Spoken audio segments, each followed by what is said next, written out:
repeat our Bible pledge this morning.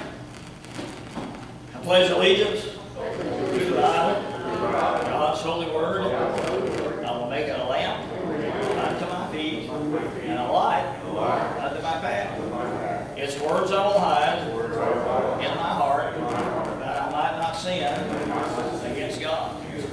You may be seated and turn to 2 Corinthians chapter 12. 2 Corinthians chapter 12, and we'll begin reading in verse number 2.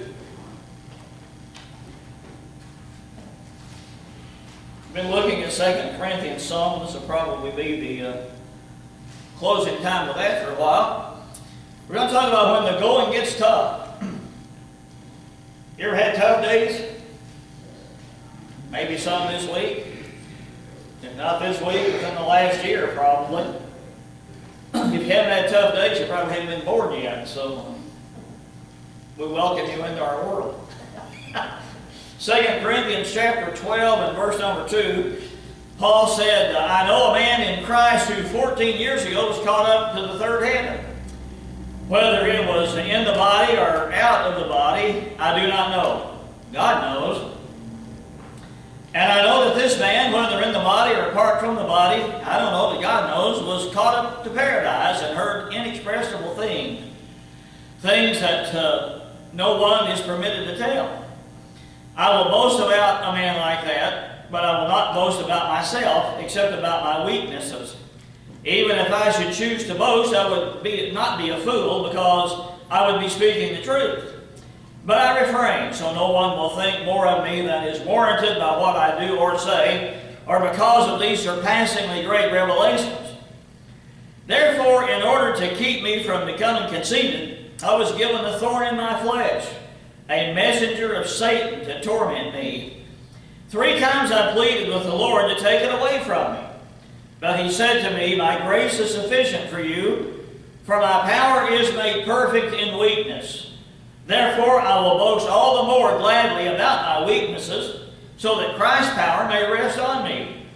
That is why, for Christ's sake, I delight in weaknesses, in insults, in hardships, in persecutions, in difficulties.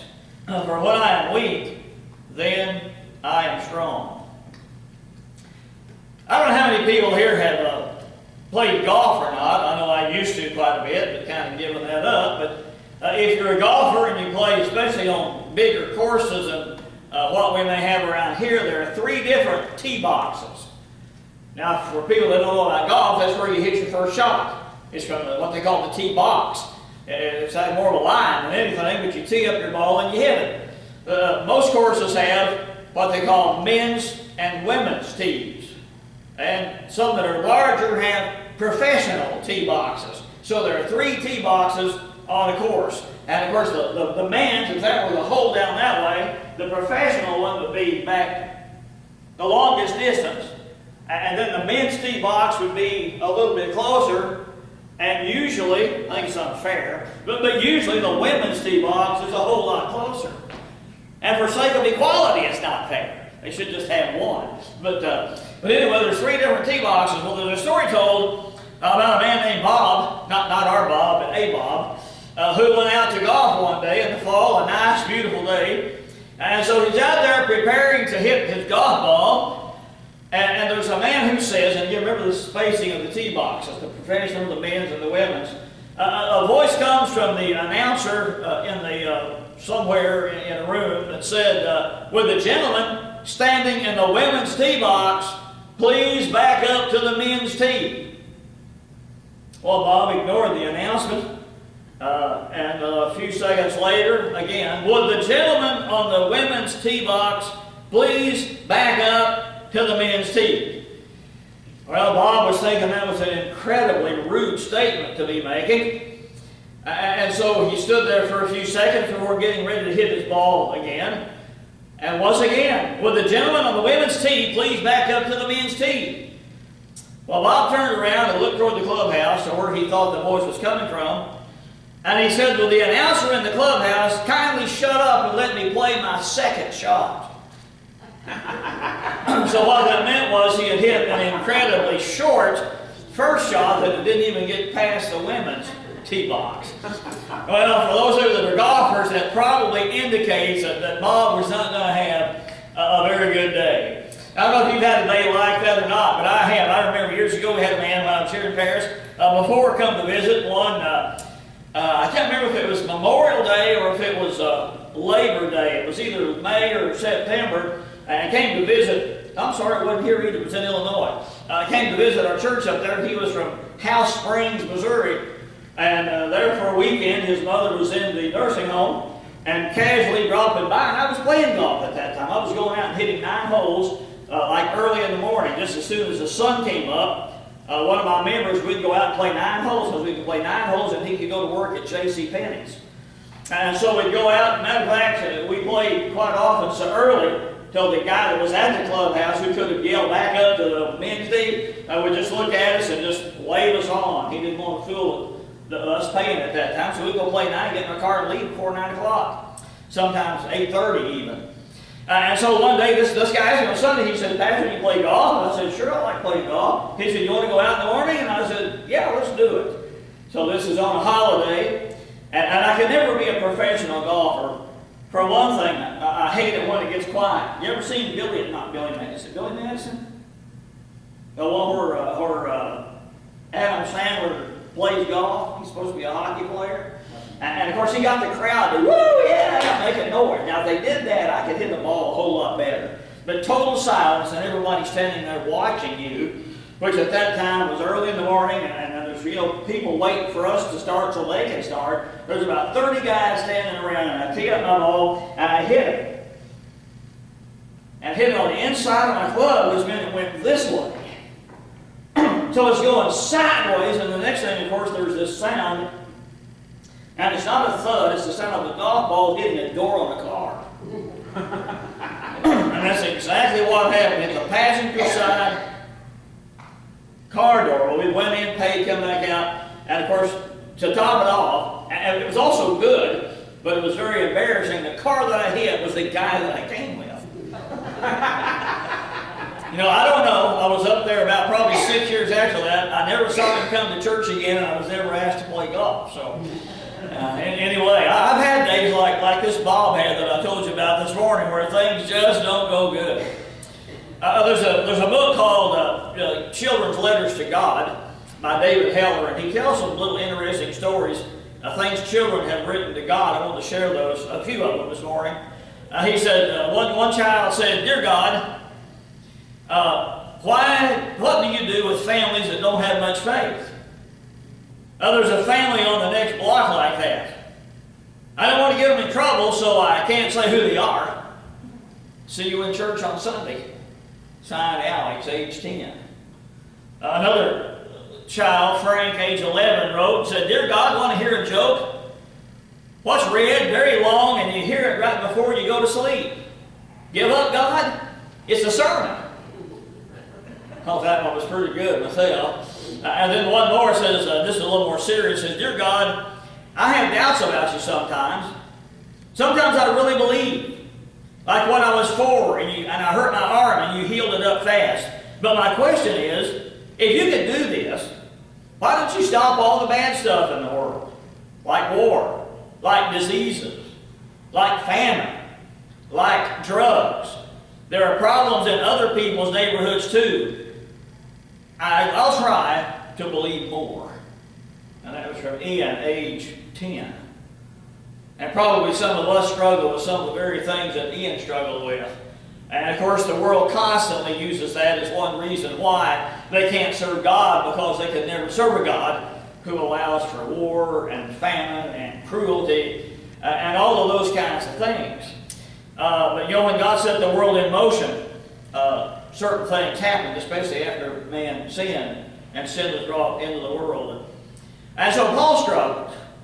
It's very evident. He said here in these verses again, "Therefore, in order to keep me from becoming conceited," that is, from the good things that have happened, "I was given a thorn in my flesh, a messenger of Satan to torment me. And 3 times I pleaded with the Lord to take it away from me. But he said to me, my grace is sufficient for you, for my power is made perfect in weakness." And then Paul says, "Therefore I will boast all the more gladly about my weaknesses, so that Christ's power may rest on me." That's why, for Christ's sake, I delight in weaknesses, in insults, in hardships, in persecutions, in difficulties, for when I'm weak, then I'm strong. I don't think that meant that he got up every morning and say, okay, God, give me another struggle today. I'm looking forward to it. I don't think that's what it meant. But what it meant is that whenever they came into his life, whatever they were, whatever the struggle was, again, if it were hardship, persecution, difficulty, whatever it is, Paul knew that out of that, God was going to work something really good. And he knew that God was going to give him the strength he needed. God was going to give him the help he needed to get through whatever it was that he was going through at the time. And so then Paul said, in a sense, I'm proud of those experiences.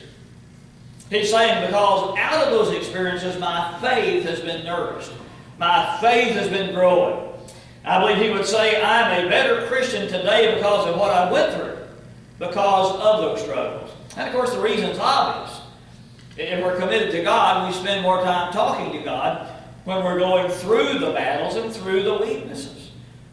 Just like Bonnie said, whenever your grandson or great-grandson, whatever it is, or granddaughter, great-granddaughter, child, aunt, uncle, whoever it is, somebody close to us, when they're going through things, we definitely intercede with God. It draws us closer to Him whenever we're going through those struggles. Paul said, though, in order so that I wouldn't become too proud of all these things, God gave me a thorn in the flesh. Don't ever pray for a thorn in the flesh. I heard somebody one time said they did that. You realize what the thorn in the flesh was? He said it was a demonic influence. He said a thorn in the flesh, a messenger of Satan. That would be a little demon of some kind would be sent to you to help keep you humble.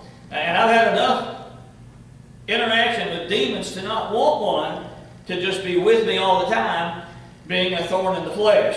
And as we've been studying on Wednesday nights, if we had time to talk about it, it's one of those things that you sit here, Betty, and scratch your head over and say, why would God send a demon, a little demon to be Paul's thorn in the flesh? Again, I don't have answers for some things I read in the Bible. You just have to believe, that God is a God that knows all, and God knows why He did it. And I'm sure now that He's gone, Paul knows why God did it, if he even asked. I've also heard so many people say, I'll be so glad when I get to heaven, I'm going to ask God why and then you fill in the blank. Whatever it is you had to go through. But I think when we get to heaven, it's going to be so grand and glorious, it's going to be so beautiful, and it's going to be so wonderful, until just about everything we went through is just pretty well going to be wiped out of our minds, and we're not even going to bother God with all of those questions that we think are so important and difficult to answer right now. But again, that's just my viewpoint on it. But a thorn in the flesh. If you've ever grown roses, you know how wonderful thorns feel whenever they get into your skin. And you also know how good they feel if they snap off. I've had that happen too. It'd be kind of embedded in your finger. The first thing you want to do is get it out. Now, we have some roses. We trim some in the fall, with maybe a little in between. But we've got some crazy bush out by our fence. And I try to keep it out of there. It's got they're not by a strict definition a thorn, because they're not real long, but it's almost like hair on the side of the what's that thing, stems? And they get, through the summer, of course, in the summer, they get really stiff and hard. And as you grab that with your hand, you just feel little bricks all over you.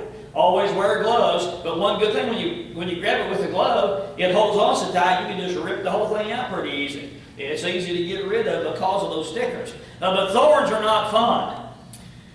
And Paul said, I was given this thorn in the flesh, and God said the reason was, my grace is sufficient for you, for my power is made perfect in your weakness. So he discovered one thing, that God's grace was sufficient. And second, that whatever he was going through, God's power was going to be, his power was going to be made perfect in his weakness.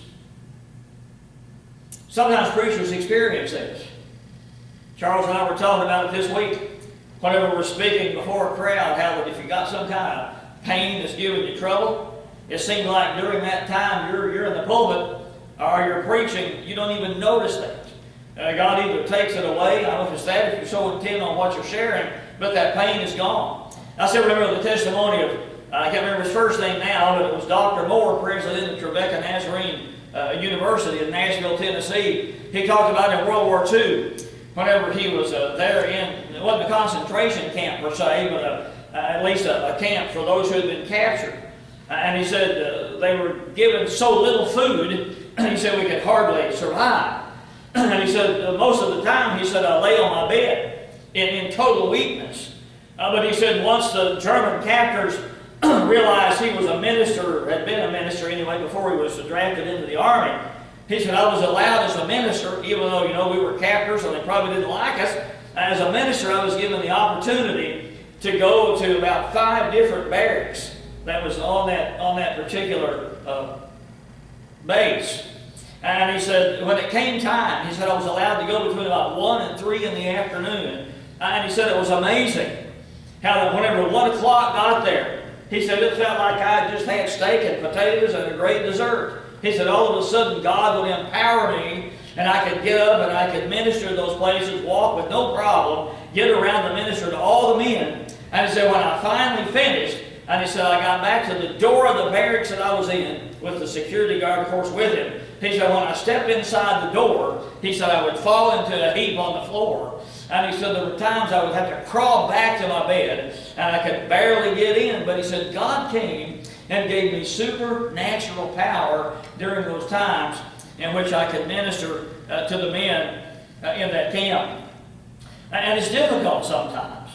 But yet God's grace, as it says here, is sufficient. It's difficult to make it. We get through God's help, we can. There were 2 brothers, both whose last name was Bulger. One of them served as president of University of Massachusetts. I'm not sure when he began, but he served until 2003. And he also had a brother. And he said, we were both different. He said, we grew up both in an impoverished family near Boston. But he said, my brother, James, drifted into crime. He went to prison. He escaped. At one point in time, he was on the FBI's 10 most wanted list. He said, on the other hand, he said, I took a different path. He said, I went to school, went to college, got a degree, and a master's degree, and a doctor's degree, and again he became president of the University of Massachusetts. And he said, it's so intriguing to me. This is what he said. It's so intriguing to me how 2 people can go through exactly the same circumstances, and in our case, live in the same circumstances. And he said, society would say, the reason my brother was bad, and the reason he went in a bad path in life was because he did not have encouraging circumstances. He didn't live in a home life that was a great home life, and he didn't have the opportunities others had. Therefore, he went into a livelihood of crime. He said, I went through the exact same circumstances he did. I lived in the very same house he lived in. I went through the same struggles. And yet he said, I managed to make something out of my life. And what he says is, it's the way that we respond to circumstances that can make the difference. And that's true. And I think it's how we respond to God during those circumstances that also makes a difference. Chuck Swindoll tells of a friend that he had that was a few years younger than he, and the friend contracted cancer. Now, whenever he went to see the doctor, it was kind of in an advanced stage. And the doctor's diagnosis was, and this was like around September, late September of whatever year, the doctor said, it appears to me as though you've got less than 2 months. He said, I do not believe you'll be here Thanksgiving, when he was asked by the patient how long he would live. He said, I don't think you'll be here until Thanksgiving. And he said that his friend looked at the doctor and said, says who? Well, he decided he was going to make the best of it. Chuck Swindoll says, not only did he live through that Thanksgiving, he said at Christmas he threw a party. He said, and the following Easter was delightful. And he had a huge picnic on the 4th of July, and he said he was in the planning stages for the second Thanksgiving. But he didn't quite make that. But he said the thing that was so intriguing was this man kept planning. He says, as a matter of fact, he said, how many people do you know, if they were given a death sentence, would decide they were going to have an appointment to get their teeth fixed? But he said this man did. He said he continued to be positive, continued to trust God, even in dark circumstances. And he said he would say, as Paul did, God's grace is sufficient. And that's what Paul wrote to us. That's what he said. Whatever your need is, God's going to give you the power you need to make it through. My power is made perfect in weakness. Adversity strengthens us. Strengthens us for service. I don't know where I got this story now, but it was a man who told about one of the Renaissance period artists, back probably 400 or 500 years ago, historians, but it was a long time ago. But the story was told his friend was a great craftsman, especially of sculptures. And on one particular occasion, he said he just went to watch him work. And he said he wasn't there all the time, but over several months, he said this man worked on one item. It was a vase. He said it was a beautiful thing. It stood about 3 foot tall and about that big around. He said a beautiful thing. And he said he would look at it from time to time, go do a little more work. Finally, he said he was there the day that his friend looked at the vase sculpture and said, "It's completed." And then he walked up, he said, and picked it up as though he were going to look at it. And he did, and he turned it around. And then he said he took it and he threw it on the floor. And it broke in many pieces. And of course he said, I sat there looking confused, but then he began to gather up the pieces. And his words were, he said it was a dramatic moment. He said it broke into many pieces. And then he collected them, put it together, and then began to paint the cracks with gold. And he said he reconnected it. He said each crack reflected invaluable gold. But he said when he was finally finished with it and got it completed with all the gold, he said it became the most valued piece in this man's collection. I guess we call it pottery or sculptures. And there have been a lot of us that way. Our lives have been really shattered. And we would wonder if we would ever come back. If there would ever be a way out. If there would ever be relief. If there would ever be an answer. But one said the power of God is never more apparent when a believer is made stronger by adversity in his or her relationship with God. In 1955, the Los Angeles Dodgers won maybe the Brooklyn Dodgers won the World Series championship. There was a man by the name of Roy Campanella. I remember that name. Of course, I was only 4 years old at that time, but I collected baseball cards and had one of his at one time. Probably still have it tucked somewhere. But Roy Campanella in 1955 helped win the championship for the Dodgers. 3 years later, he was in a car accident that nearly took his life. He ended up as a quadriplegic. One day he was going into the Institute of Physical Medicine and Rehab in New York City. As he was sitting there looking around the room, he saw a plaque on the wall, and his words were these. He said, that plaque on the wall, he said, changed my life. And then he told what the words were.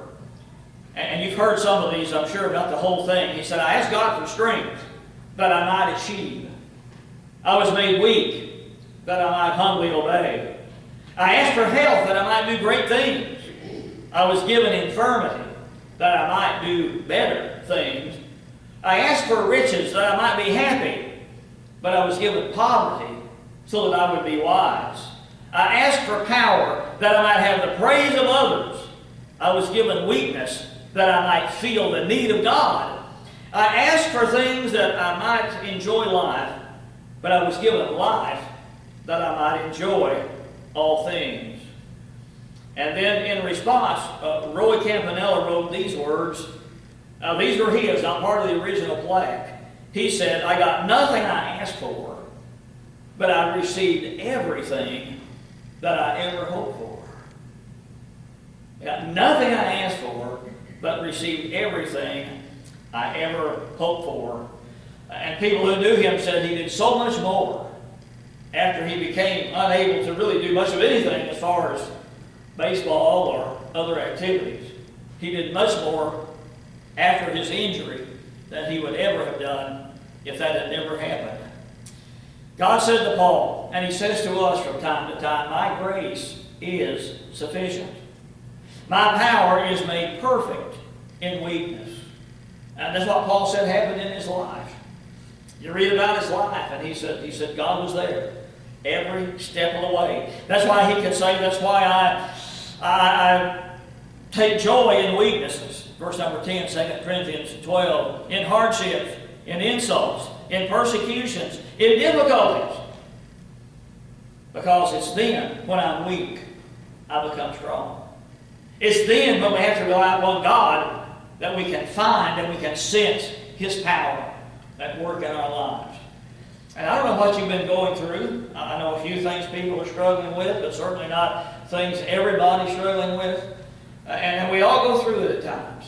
It might be financial. It might be physical. Again, it might be within our own family, something going on in our family, places at work, whatever it is.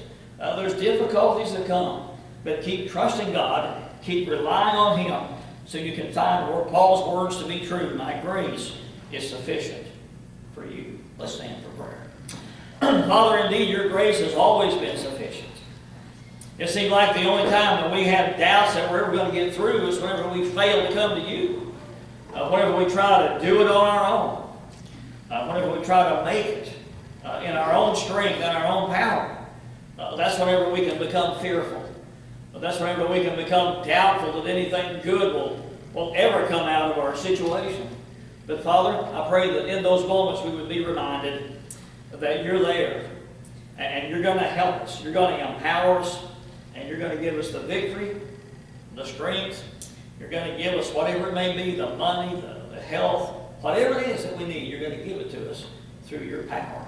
Help us to continue to be strong in our faith and in our trust in you so that we can sense and see your power. In Jesus' name we pray. Amen.